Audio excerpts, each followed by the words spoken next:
Yang dapat malam qadar hanya bisa merasakan kenikmatan. Salamun hiya hatta matla'il fajar. Sebab begini Pak Ibu, rasa rasa itu tidak bisa diceritakan. Rasa tidak bisa dibagi. Rasa itu hanya bisa dipahami oleh orang yang sama merasakan. Rasa tidak bisa dibagi. Minum teh, baraso teh Ustaz, mani, baraso mani Ustaz, apa cerita mani itu? Tapi kalau nyo pernah minum teh, baraso mani, pas tu. Lo paham nyo pernah minum? Jadi orang yang mendapatkan malam qadar itu hanya bisa merasakan kedamaian hati. Kata Allah begitu sampai terbit fajar. Tidak ada tanda-tanda khusus. Dulu ada kata orang kalau malam qadar tu pohon tunduk. Ada macam utang kerambi bagi bila utang kerambi ke tunduk tu sekali itu. Ya tahu. Ada tapi batang air bagi kecek kalau malam qadar tiba itu air berhenti mengalir. Itu tidak ada lo tu. Bapak Ibu perintah Allah apa ni? Wasjud waqtarib. Sujud mendekat lalu yatlu suhufan mutahhara. Bila itu yang Bapak Ibu lakukan setiap malam, pasti dapat malam qadar. Tak perlu dicari dia. Tapi kalau bapak-bapak malam itu jago sampai pagi tapi aduk-aduk batu di meja, tak kerapik lah. Percayalah.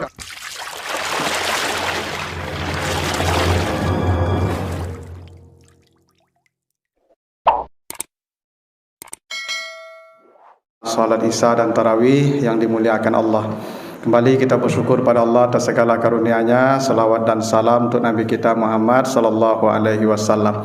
Nah, Bapak Ibu yang saya muliakan, malam ini saya dikasih tema tentang nuzul Quran karena bertepatan dengan 17 Ramadan malam sekarang ya. Yang memang tanggal 17 Ramadan ini diyakini oleh para ulama dan para sejarawan sebagai malam atau tanggal diturunkannya Al-Quran berdasarkan firman Allah surat Al-Anfal ayat yang ke-41. Kata Allah, wa ma anzalna ala abdina yaumal furqan yaumal taqal jam'an. Dan apa yang diturunkan kepada hamba kami di hari Al-Furqan. Apa itu hari Al-Furqan? Hari bertemunya dua pasukan, maksudnya perang Badar. Dan perang Badar itu disepakati terjadi tanggal 17 Ramadan. Itulah dasarnya sebagian sejarawan mengatakan turunnya Al-Quran itu tanggal 17 Ramadan. Tetapi itu diperbedakan para ulama. Tapi satu hal yang disepakati adalah bahwa Al-Quran diturunkan di bulan Ramadan. Itu tidak ada perbedaan itu. Syahrul Ramadan allazi unzila fihil Quran. Begitu kata Allah di surat Al-Baqarah 185. Dan yang tidak diperbedakan juga bahwa di bulan Ramadan itu Allah pilih malam qadar sebagai turunnya Al-Quran pertama kali. Inna anzalnahu fi lailatul qadar. Kami turunkan Al-Quran di malam qadar. Nah, kedua Bapak Ibu, malam ini kita akan coba bahas tentang surat Al-Qadar, surat yang menceritakan tentang turunnya Al-Quran. Apa kata Allah? A'udzubillahi minasyaitonirrajim. Inna anzalnahu fi lailatul qadar wa ma adraka ma lailatul qadar. Lailatul qadri khairum min alfi syahr. Tanazzalul malaikatu wa ruhu fiha bi izni rabbihim min kulli amr. Salamun hiya hatta matla'il fajar. Kata Allah, sesungguhnya kami telah menurunkan Al-Quran di malam qadar. Jadi malam qadar itu malam yang dipilih Allah sebagai tempat atau masa turunnya Al-Quran pertama kali.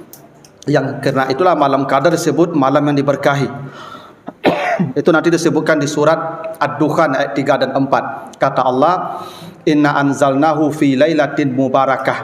Kami turunkan Al-Quran di malam yang diberkahi. Jadi malam qadar ini Pak Ibu menjadi malam yang diberkahi karena turunnya Al-Quran.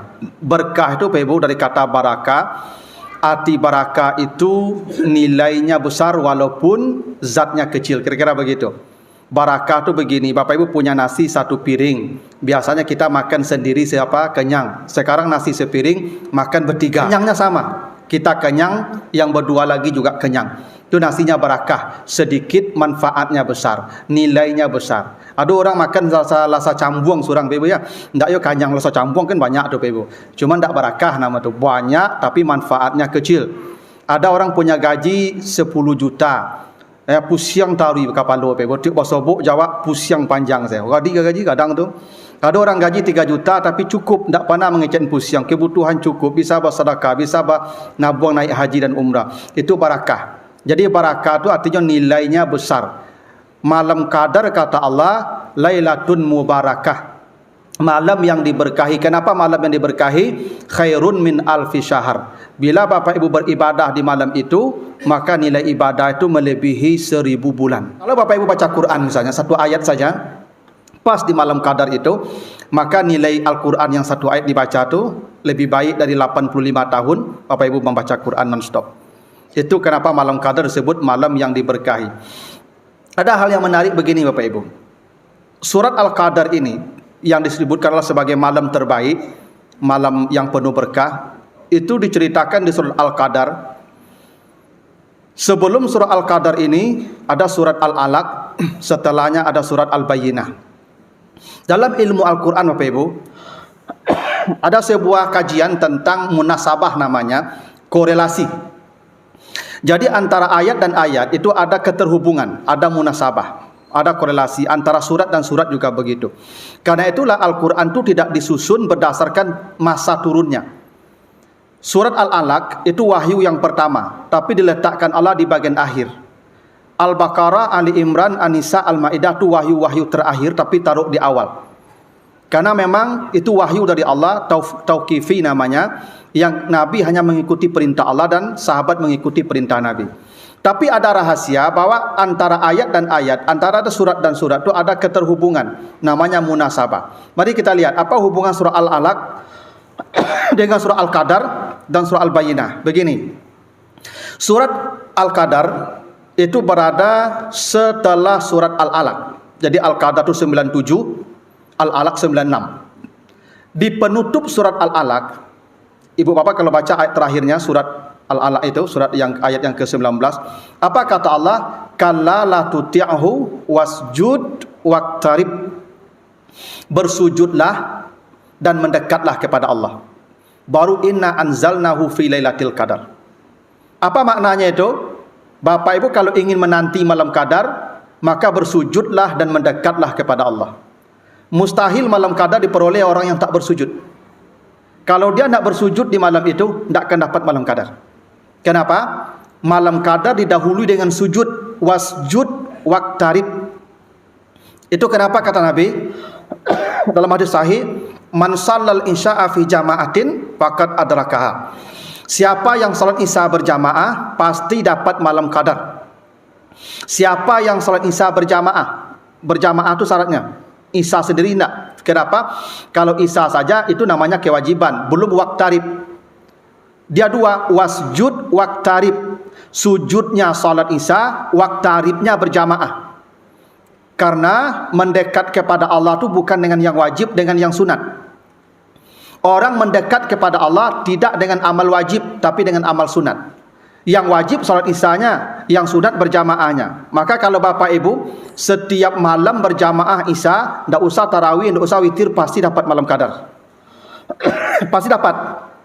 Kalau ada Bapak Ibu isya saja berjamaah, tidak pernah tarawih, tapi dia isya berjamaah terus, pasti dapat malam qadar. Pasti. Tapi minimalis dapatnya. Ya, besok lagi surugo ketek lah. Ya kan, lagi minimalis surugonya. Bapak Ibu bertanya, Tuhan bah kok ketek surugo ambu orang kok lawe-lawe dapat angku semayang minimalis ya Tuhan. Surugo nak lawe kalau mak dia awak saja itu Bapak Ibu ya tulis itu. Nah, jadi Bapak Ibu kalau ingin maksimal tentu tarawih lah, witir lah, nanti tahajud lah, baca Quran lah dan sebagainya. Begini. Jadi Bapak Ibu, kalau Bapak Ibu menjaga salat tarawih minimal isya berjamaah itu, insyaallah pasti dapat malam qadar. Karena janji Allah begitu. Wasjud waqtarib baru inna anzalnahu fi lailatul qadar. Lalu di bawah surah Al-Qadar ada surat Al-Bayyinah. Apa isi surah Al-Bayyinah itu? Baca ayat 2-nya di awalnya, keterhubungannya dengan surah Al-Qadar itu. Rasulun minallahi yatlu suhufan mutahharah. Membaca kitab suci. Yatlu suhufan mutahharah. Kalau Bapak Ibu ingin sempurna dapat malam qadar, maka tutuplah malam itu dengan tilawah Al-Quran. Jadi awali dengan salat sujud, tutup dengan tilawah Quran. Itu kenapa sebelum Al-Qadar wasjud waqtarib, setelah Al-Qadar yatlu suhufan mutahharah. Andai Bapak Ibu setiap malam begini, tarawih ikut, baca Quran menjelang fajar, tarawih ikut menjelang Quran, atau setelah tarawih itu atau menjelang pagi baca Quran, dipastikan dapat malam qadar yang sempurna. Itu isyarat dari Allah.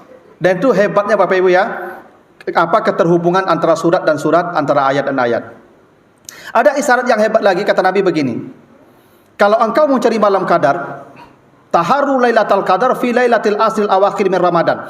Cari di malam-malam 10 terakhir Ramadan. Cari di malam 10 terakhir Ramadan. Itu kenapa Nabi diceritakan Aisyah kalau sudah masuk 10 malam terakhir, syadda mi'zarah, Nabi tidak tidur dengan istrinya. Nabi mengencangkan ikat pinggangnya. Kalau 10 malam terakhir sudah masuk, Nabi kencangkan ikat pinggangnya, maksudnya tidak tidur dengan istrinya. Wa ahya lailah, Nabi menghidupkan seluruh malamnya, tidak tidur sampai pagi. Itu yang dilakukan Nabi sampai akhir Ramadan. Nabi pulangnya itu nanti di malam takbir saja Nabi pulang. Karena Nabi begitulah ya, di penghujung Ramadan, di 10 terakhir Ramadan. Untuk apa Nabi begitu? Untuk mendapatkan malam qadar, karena kata Nabi, cari di 10 malam terakhir. Dari 10 malam terakhir itu fi autariha, cari di yang ganjil-ganjil. Dan di hadis lain kata Nabi, taharu lailatul qadar fi lailati sab'in wa isrin, cari di malam 27. Ada isyarat yang hebat. Apa isyarat yang hebat? Satu, tadi kata Nabi cari di malam 10 terakhir, di malam ganjil atau di malam yang ke-27. Begini, surat Al-Qadar terdiri dari 5 ayat. Inna anzalnahu fi lailatul qadar wa ma adraka ma lailatul qadar, lailatul qadri khairum min alfi syahr, tanazzalul malaikatu wa ruhu fiha bi izni rabbihim min kulli amr, salamun hiya hatta matla'il fajar. 5 ayat. Kata Nabi, cari malam qadar di 10 malam terakhir, di malam ganjil. Ternyata malam ganjil di 10 itu ada 5 malam. 21, 23, 25, 27, 29. Pas dengan jumlah ayat Al-Qadar, 5. Dan kata Nabi cari di malam 27. Malam qadar itu dalam Al-Quran disebut dengan kata Lailatul Qadar. Lailatul Qadar itu jumlah hurufnya 9. Lailatu 4, Al-Qadar 5. Lam ya lam ta 4. Al-Qadar alif lam kaf dal ra 5. 4 tambah 5 9. Kata Lailatul Qadar dalam surah Al-Qadar disebutkan 3 kali. Inna anzalnahu fi lailatul qadar wa ma adraka ma lailatul qadar, lailatul qadri khairum min alfi syahr. 3 kali kata Lailatul Qadar disebutkan Allah dalam Al-Quran, jumlah hurufnya 9. 3 kali 9, 27. Carilah malam qadar di malam yang ke-27. Mulai malam 21 besok, Bapak Ibu jangan tidur juga. Apa-apa duduk di masjid lah, jangan tamu ibu pulang lah. Sampai akhir Ramadan, apa-apa yang lah pensiun, duduk di masjid kau. Jadi lah pensiun gua nang kerajo nang maja besok pai lalok lah. Tapi yang lah pensiun apa duduk risiko. Mana tahu apa dapat sobok Ramadan besok lah dapat malam qadar malam kini, tahun kini, ya kan? Itu hebatnya Bapak ya. Ada isyarat malam qadar cari di 10 malam terakhir, khususnya di malam ganjil, terutama di malam yang ke-27, dan itu ada isyaratnya dalam surah Al-Qadar. Nah, Bapak Ibu yang saya muliakan, apa itu makna Al-Qadar? Kenapa disebut malam qadar? Al-Qadar maknanya ada beberapa. Satu, Al-Qadar itu maknanya sempit. Bapak Ibu kalau buka kamus bahasa Arab, qadara itu artinya sempit. Allahu yabsutur rizqa liman yasha wa yaqdiru. Allah melapangkan rezeki bagi yang dikehendakinya dan menyempitkannya. Yaqdiru itu sempit artinya. Kenapa malam qadar disebut Lailatul Qadar? Karena malam itu sempit oleh para malaikat. Tanazzalul malaikatu waruh, para malaikat turun ke bumi semua. Andai malaikat itu punya fisik, maka bumi ini pecah seketika. Kenapa malam qadar disebut Lailatul Qadar? Di malam itu para malaikat turun seakan-akan bumi sempit padat. Karena itu malam qadar disebut Lailatul Qadar. Makanya Bapak Ibu perbanyak berdoa di malam itu, karena para malaikat mengaminkan doa kita. Saat kita, Bapak Ibu, kenapa Bapak Ibu di penghujung malam itu disuruh banyak berdoa? Tatajafa junubuhum anil madaji'i yad'una rabbahum khaufaw wa tama'a. Kenapa Bapak Ibu disuruh berdoa banyak di menjelang pagi itu? Karena malaikat turun. Inna Qur'anal fajri kana masuda. Para malaikat turun. Di saat para malaikat turun itu kata Nabi, perbanyak berdoa. Itu kenapa hadis sahih Muslim mengatakan, bila kau mendengar anjing melonglong, maka berlindunglah kepada Allah dari setan, karena anjing sedang melihat gerombolan setan. Bila engkau mendengar ayam berkokok, kata Nabi, fas'alillah min fadli, berdoalah kepada Allah saat ayam berkokok, karena ayam itu melihat gerombolan malaikat turun. Tu maka menjelang subuh ayam berkukuk sadonyo. Nampak malaikat dia nyo jago tu, oi malaikat turun ya. Pi awak pakak ya kan jago nak jago lah ibu. Ya. Ya makanya apa-apa balilah ayam kalau ada kandang ayam di rumah. Bali-bali ayam jantan kat siku tu. Penjaga dak beritahu malaikat datang tu. Pasti kalau nyoba kukuk malaikat turun tu kata Nabi begitu tu. Balilah ayam kat siku ya kan untuk penjaga nawasa mengitahu malaikat turun. Tapi kalau sambingku dak berkukuk-kukuk dah habis lah leh. Mabuk buto nak nampak malaikat dia tu. Jadi itu di malam qadar tu disuruh banyak berdoa. Kenapa? Malaikat turun. Tanazzalul malaikah. Maka di malam qadar itu disebut malam qadar karena malam yang sempit oleh para malaikat. Yang kedua, qadar itu artinya mulia. Kenapa mulia? Karena di malam itu khairum min alfi syahr. Nilai ibadah kita lebih dari 1000 bulan. Bapak Ibu yang saya muliakan, ini bukti sayangnya Allah kepada kita. Kenapa begitu? Umat Nabi Muhammad ini Ibu, umat yang paling pendek masa hidupnya. Bapak Ibu kalau baca nanti surat Al-Ankabut ayat yang ke-14, walaqad arsalna nuhan ila qaumihi falabisa fihim alfasanatin ila khamsina am. Kata Allah, umat Nabi Nuh itu usianya rata-rata 950 tahun. Tak bisa bayangkan panjangnya usia umat 950 tahun. Panjang Ibu. Kok diagen usia umat Nabi Nuh kawak entah bala buruk bantu apa ya. Serangkan 70 salah buruk bantu apalagi 1000 tahun Ibu. Ya. Apa ibu yang lah 70 tahun kan lah malai baca amin dah. Lah takut menjelik jamin tu. Awak pula takut menjelik bantu apalagi orang Ibu. Eko 1000 tahun bantu kecuali bantu eko 1000 tahun usia tu. Umat Nabi Nuh usianya panjang-panjang Bapak Ibu. Umat-umat lalu tu panjang-panjang. Kalau panjang usianya apa itu? Kesempatan beramal mereka banyak, usianya panjang. Itu kenapa umat nabi-nabi yang disuruh salat, semua umat-umat disuruh salat. Tidak ada satupun umat di muka bumi yang tidak salat. Semua diperintah salat. Cuman salatnya bersendiri-sendiri saja, tak berjamaah, sendiri-sendiri. Aqimis salat. Salat berjamaah ini umat Nabi Muhammad saja. Itu pun setelah hijrah. Kenapa umat lalu sendiri salatnya? Usianya panjang. Kalau kita, kenapa berjamaah? Usia pendek. Itu makanya satu berjamaah sama 27 kali sendiri. Jadi kalau ibu berjamaah 10 tahun, berarti sama dengan 300 tahun hidup tu. Kalau berjamaah 20 tahun, 600 tahun itu. Kalau berjamaah 30 tahun, 900 tahun itu. Itu kenapa dilipatkan 27 kali sendiri. Karena kita tak boleh salat sendiri. Kenapa? Usia pendek. Ya umur 60 tahunnya. Mulai semayang mau 40. Taklah berjamaah lah 20 tahun semayangnya. Surang-surang lah. Tu masuk surga tak dulu besok. Ma berang lah umat lalu lepas bisa 1000 tahun mereka beribadah kamang apa. Tapi kalau berjamaah Pak Ibu, dulu lah masuk surga. Kenapa? Satu salat 27 kali. Itu sayangnya Allah begitu. Nah, termasuk malam qadar ini. Kita usianya pendek. Oleh Allah dilipat gandakan pahala kita lewat malam qadar ini. Kalau beribadah di malam itu, kata Nabi, lebih dari nilai 1000 bulan, 84 tahun.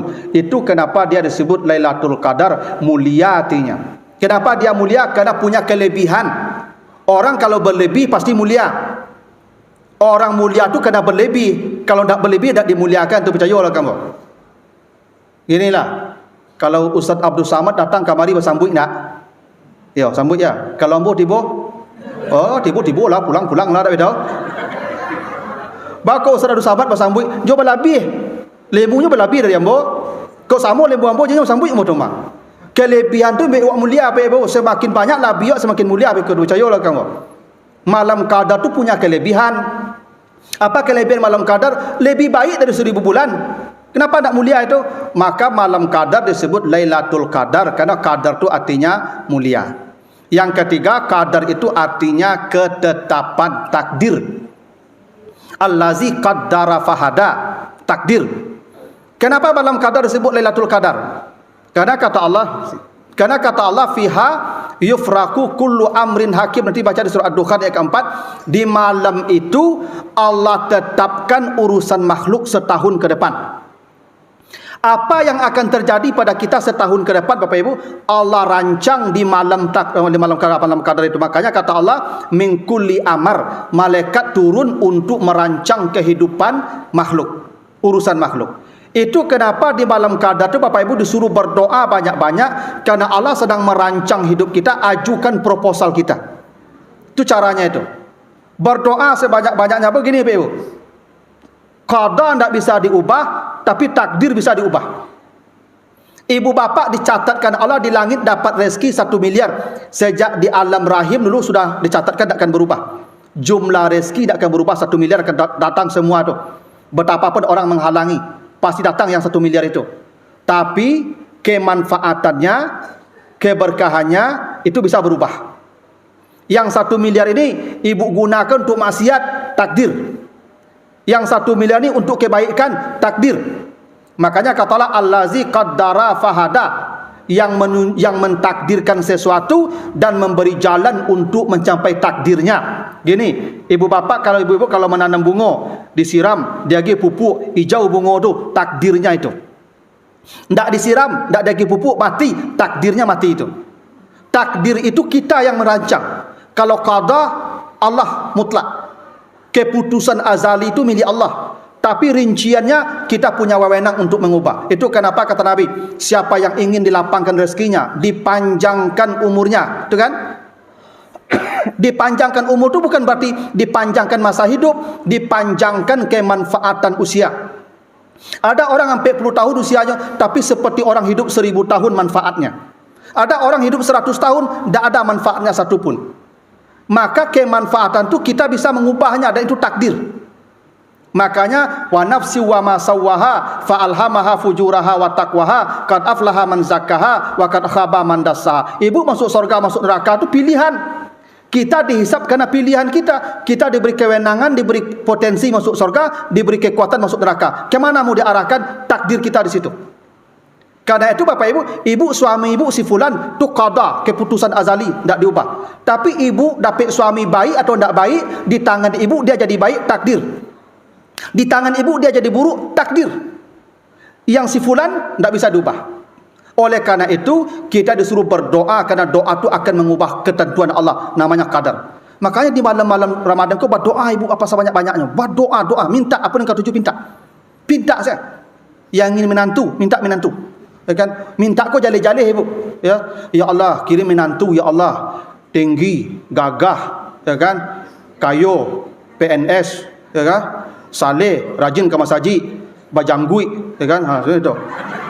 Model Ustaz Sofian kuah. Itu ibu kalau ya supaya jale doa aku ibu tak bisa doa aku global yang kan dikirim Tuhan jale lo kawan. Itu aturannya ibu ya. Jadi di malam qadar itu perbanyaklah berdoa, ajukan proposal. Itu kenapa malam qadar disebut malam qadar. Karena di malam itu Allah yufraku kullu amrin hakim, dirincilah urusan makhluk setahun ke depan. Nah inilah Bapak Ibu ya, kemuliaan malam qadar yang kata Allah.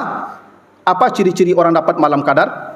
Salamun hiya hatta matla'il fajar. Dia merasakan kedamaian hati sampai fajar. Bila ibu merasakan kedamaian hati, yang perasaan itu tidak bisa diceritakan kepada orang, maka ibu dapat malam qadar itu. Tapi kok baca itunya, dia malam tadi dapat malam qadar itu tidak lah. Yang dapat malam qadar hanya bisa merasakan kenikmatan. Salamun hiya hatta matla'il fajar. Sebab begini Pak Ibu, rasa itu tidak bisa diceritakan.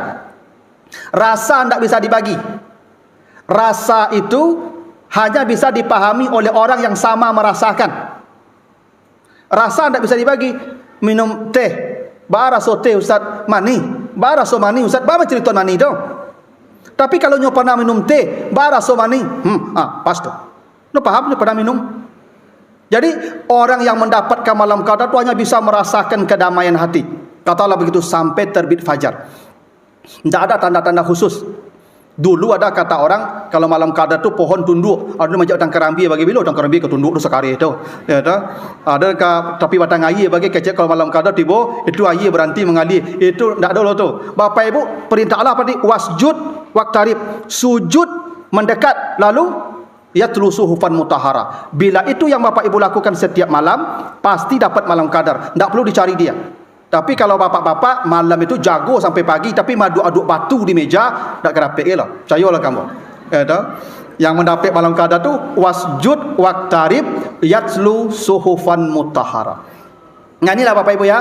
Mudah-mudahan semua kita ini dipertemukan Allah dengan malam qadar, dan insya-Allah kalau Bapak Ibu dapat malam qadar, itu sorga sudah menanti. Kenapa? Karena sorga itu namanya apa? Darussalam. Bapak Ibu kalau dapat malam qadar, salamun hiya. Kalau orang dapat malam qadar, tempatnya Darussalam, karena dia sudah menemukan salam pada dirinya. Itu hebatnya malam qadar Bapak Ibu ya. Tapi yakin ambo kalau Bapak Ibu yang mau hadir kini kok dicari bantu kok lacuk dapat malam qadar kok. Ya kan, tunggu mati sile kok. Aman. Gitulah.